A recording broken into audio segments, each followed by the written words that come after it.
वृंदावन से दूर गैया चराते हुए बलदेव जी के सहित चले गए। भयंकर गर्मी थी, उस गर्मी के कारण सब बड़े व्याकुल हो गए। और उस समय घने सघन वृक्ष वो छत्ते का काम कर रहे थे। भगवान श्री कृष्ण ने वृक्षों को छाया करते देखकर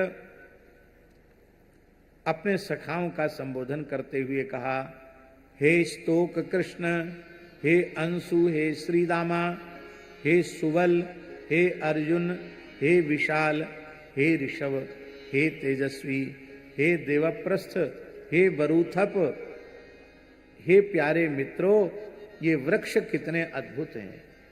यह जो श्लोक हैं वो भगवान श्री कृष्ण के द्वारा वृक्षों के स्तवन में है, वृक्षों के गुणगान में है। और हम समझते हैं कि आज प्रकृति पर्यावरण की रक्षा करने का भाव जिनका है उनको भगवान के इन वाक्यों का प्रचार प्रसार अवश्य करना चाहिए। भगवान कह रहे हैं, हे स्तोक कृष्ण, हे अंशो, हे श्री दामन सुबलार्जुन, विशालर सब तेजस्विन, देवप्रस्थ वरुथप, पश्यतैतान महाभागान, परार्थई कांत जीवितान, बात वर्षा तप हिमान सहंतो वारयंतिना। भगवान कह रहे हैं कि हे मेरे प्यारे मित्रों, इन वृक्षों का जीवन वस्तुतः सफल है, श्रेष्ठ जीवन है, सबसे श्रेष्ठ जीवन है, क्योंकि इन वृक्षों के द्वारा सभी प्राणियों को सहारा मिलता है, प्राणियों का जीवन निर्वाह होता है। जैसे किसी सज्जन पुरुष के द्वार पर कोई याचक आता है तो खाली हाथ नहीं लौटता, इसी प्रकार से इन वृक्षों के निकट जो आता है उसको कुछ न कुछ ये वृक्ष देते अवश्य हैं। अरे कुछ नहीं देंगे तो शीतल छाया दे देंगे, ठंडक दे देंगे, कुछ न कुछ ये देते अवश्य हैं। ये अपने पत्ते से, फूल से, फल से, छाया से, जड़ से, छाल से, लकड़ी से, गंध से, गोंद से, राख से, कोयला से, अंकुर से, अपनी कौपलों से भी संपूर्ण संसार की सेवा करते। इसलिए जिसका जीवन परोपकार के लिए है उसी का जीवन सफल है। पत्र पुष्प फलच्छाया मूल बल कल दारुभि गंध निर्यास भस्मास्थि तोकमयी ही कामान वितन्वते। इसलिए हे प्यारे मित्रों, संसार में प्राणी तो बहुत हैं, लेकिन उनका जीवन केवल अपनी स्वार्थ पूर्ति में लगा हुआ है। इसलिए ज्ञानवान, विवेकवान, विचारवान मनुष्य होने पर भी उनका जन्म व्यर्थ है। और ये जड़ प्रकृति है, वृक्ष की योनि में है, पर इनका जीवन दूसरों के लिए है, इसलिए इनका जीवन धन्य है। भगवान कहते हैं, हे मेरे प्यारे मित्रों, संसार में प्राणी तो बहुत हैं, परंतु उनके जीवन की सफलता इतने में है कि जहां तक हो सके अपने धन से, अपने विवेक से, अपने विचार से, अपनी वाणी से, अपने प्राणों से ऐसे काम करें जिससे सबकी भलाई होती हो, दूसरों की भलाई होती हो। यह श्लोक श्रीमद् भागवत के 10वें स्कंध के 22वें अध्याय का 35वां श्लोक इतना महत्वपूर्ण है कि घर घर में लिखा देने के योग्य है। इतना सुंदर श्लोक है। लिखाने की बात हम इसलिए कह रहे हैं कि बार बार उस पर नजर पड़ेगी तो कुछ न कुछ हमारी बुद्धि में संस्कार पड़ेंगे। एतावज्जन्म साफल्यम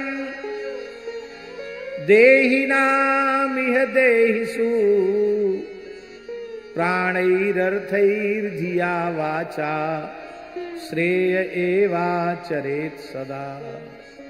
मनुष्य जन्म की सफलता इसी में है कि प्राण देकर, धन देकर, बुद्धि के द्वारा, वाणी के द्वारा किसी भी प्रकार से सबकी भलाई के काम में लगा रहे। संत किसको कहते हैं? अनंतदास जी महाराज।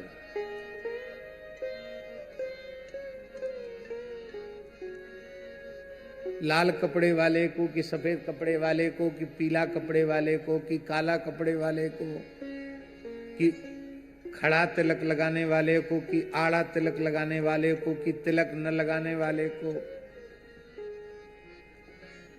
दंड लिए रहने वाले को या दंड न लिए रहने वाले को, किसको कहते हैं? ये सब संप्रदायों के चिन्ह हैं, सब प्रशंसनीय हैं, आदरणीय हैं, किंतु संत की परिभाषा है।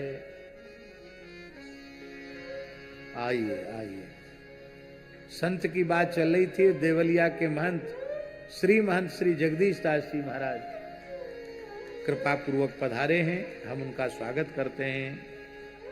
पर उपकार बचन मन काया, पर उपकार बचन मन काया, पर उपकार बचन मन काया, पर उपकार बचन मन काया। संत सहज स्वभाव अगराया, संत सहज स्वभाव भगराया। पर उपकार बचन मन काया, पर उपकार बचन मन काया। संत सहज स्वभाव खगराया, संत सहज स्वभाव खगराया। ये मनवाणी क्रिया से परोपकार में लगा रहे। सब देवताओं की अलग अलग प्रियता है राकेश जी। गणेशो मोदक प्रिया, गणेश जी को लड्डू प्रिय है, इसलिए लिखा यो मोदक सहस्रेण यजति सवांछित फलम वाप्नोति। 1000 लड्डू अर्पित करते उसको वांछित फल की प्राप्ति होती है। एक एक नाम से एक एक लड्डू।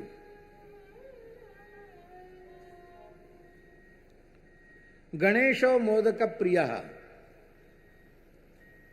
सूर्य को क्या प्रिय है? नमस्कार प्रियो भानु हूं, सूर्य को नमस्कार प्रिय से सूर्य नमस्कार की परंपरा है।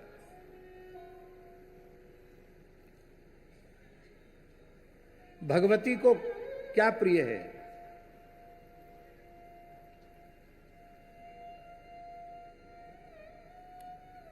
अर्चन प्रिया, भगवती अर्चन प्रिय है। पुष्पार्चन, कुंकुमार्चन, द्राक्षार्चन, जितना अधिक अर्चन होगा, मुक्तार्चन, भगवती प्रसन्न होगी। शंकर जी को क्या प्रिय है? जलधारा प्रियो शिवा, जलधारा उनको प्रिय है। भगवान को क्या प्रिय है? भगवान को क्या प्रिय है? रामकृष्ण नारायण को क्या प्रिय है?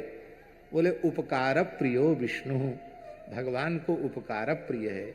उपकारी व्यक्ति भगवान को बहुत अच्छा लगता है।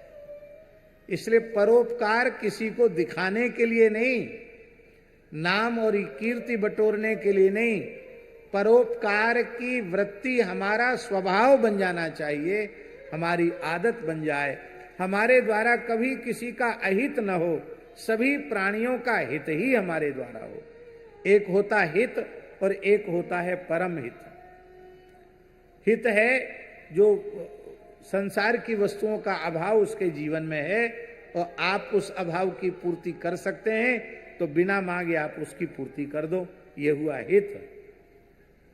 और भगवान का प्रेम प्रदान कर देना, भगवान की भक्ति प्रदान कर देना, भगवत प्राप्ति करा देना, भगवत प्राप्ति के पथ पर अग्रसर कर देना, ये हो गया परम हित। इसी तरह से पूज्य सेठ श्री जयदयाल गोयनका जी, श्रद्धेय श्री स्वामी रामसुखदास जी महाराज और पूज्य श्री भाई जी महाराज, ये महापुरुष दो भाग मानते थे सेवा के, एक सेवा और एक परम सेवा। अभी गीता संस्कार के जो छोटे छोटे बच्चों ने गीता सुनाई, अभी आपने परम सेवा की बात सुनी। परम सेवा माने कोई मरने लग जाए तो उसको गीता जी सुनाना, उसको कीर्तन सुनाना, उसके मुख में तुलसी दल गंगा जल देना, ये उसकी परम सेवा है, क्योंकि आप उसके कल्याण का चिंतन कर रहे हैं। परम सेवा।